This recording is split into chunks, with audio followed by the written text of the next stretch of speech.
Big news में आप सभी का स्वागत है। और आज बहुत संभव है कि आज झारखंड में चुनावी तारीखों का ऐलान हो जाए। सबसे बड़ी खबर इस वक्त की है कि आज दोपहर 3 बजे इलेक्शन कमीशन की पीसी हो सकती है और प्रेस कॉन्फ्रेंस के बाद ये ऐलान हो जाएगा कि झारखंड और महाराष्ट्र में चुनावी तारीख कौन सी है।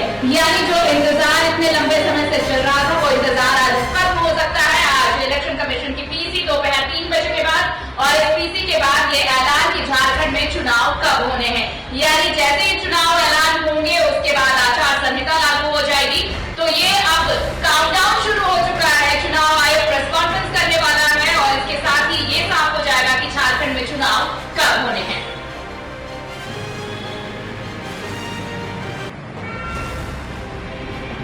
सहयोगी चित्रंजन इस वक्त हमारे साथ फोन लाइन पर जुड़े हैं। चित्रंजन, काउंटडाउन शुरू हो चुका है और आज ये बहुत संभव लगभग ये तय कि आज चुनाव आयोग प्रेस कॉन्फ्रेंस करे और झारखंड में चुनावी तारीखों का ऐलान हो जाए। चित्रंजन,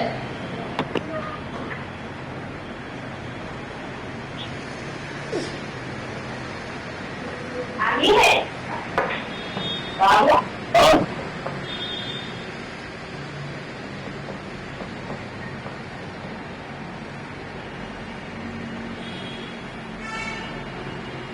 चित्रंजन, मेरी आवाज अगर आपको मिल रही है तो आज ये बहुत संभव कि आज चुनावी तारीखों का ऐलान हो जाए। झारखंड में इलेक्शन कमीशन की प्रेस कॉन्फ्रेंस होने वाली है दोपहर बाद।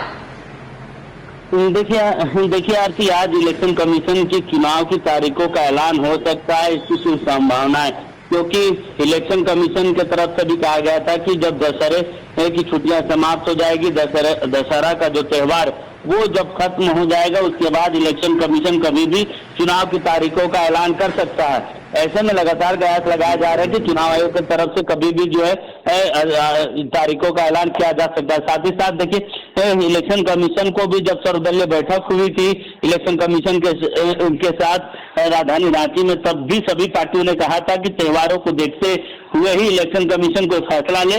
साथ ही साथ जेएमएम ने यह भी कहा था कि राज्य सरकार को अपना कार्यकाल पूरा करने दे।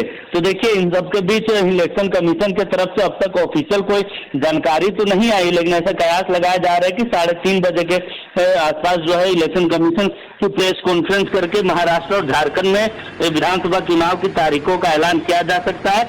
और देखिए, तो पहले झारखंड की राजनीति गरमाई हुई, झारखंड की राजनीति इसलिए गरमाई हुई है कि क्योंकि कल जिस तरीके से कैबिनेट में फैसला लिया गया था मैया सम्मान योजना को लेकर, उसके बाद से झारखंड की राजनीति गरमाई हुई। तो देखिए, चुनाव की तारीखों से ठीक पहले सरकार ने कैबिनेट जो फैसला लिया उसके बाद से राजनीति गरमाहट जो बढ़ी हुई है। जी आरती,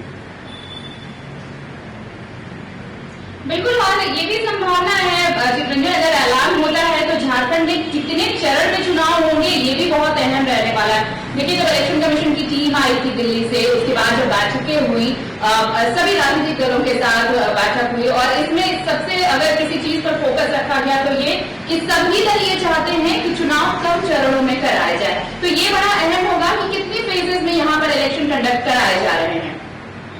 जी बिल्कुल, देखिए काफी अहम होगा कि झारखंड में कितने चरण पे चुनाव होते हैं, क्योंकि सबने कहा है कि झारखंड में कम चरणों में ही चुनाव जो है वो होने चाहिए। तो ऐसे में अब देखना होगा कि इलेक्शन कमीशन, क्योंकि देखिए झारखंड की जो चुनाव आयोग है उन्होंने भी जो है जो डाटा जमा किया है चुनाव आयोग, उसने कहा है कि जो झारखंड में जो है एक चरण में भी चुनाव कराने में सक्षम है, क्योंकि लोकसभा चुनाव के समय पूरे शांतिपूर्ण तरीके से चुनाव की प्रक्रिया कराने में सफल हुई थी प्रशासन और चुनाव आयोग दोनों। तो ऐसे में जो है जब विधानसभा चुनाव को लेकर अगर तारीखों का ऐलान होता है तो जो पिछले बार से तो कम ही है, क्योंकि पिछले 2019 में 5 चरणों पे चुनाव जो है वोटिंग प्रक्रिया हुई थी। इस बार ऐसे कयास लगाया जा रहा है कि 3 चरणों पर ही चुनावी प्रक्रिया पूरी कर ली जाएगी। बहुत बहुत शुक्रिया चित्रंजन तमाम जानकारी के लिए आपका। तो देखिए, विधानसभा चुनाव कब होंगे, इसकी तारीख कौन सी होगी, आज बहुत संभव है कि ऐलान हो जाए। हालांकि ये औपचारिक अब तक इसकी सूचना नहीं मिल पाई है कि क्या वाकई प्रेस कॉन्फ्रेंस करने वाला है चुनाव आयोग। हालांकि ये कयास जरूर लगाए जा रहे हैं कि चुनाव आयोग आज प्रेस कॉन्फ्रेंस करने वाला है और इस प्रेस कॉन्फ्रेंस के बाद ये साफ हो जाएगा कि झारखंड और महाराष्ट्र में चुनाव की तारीखें क्या है। लगभग काउंटडाउन शुरू चुनाव को लेकर झारखंड में।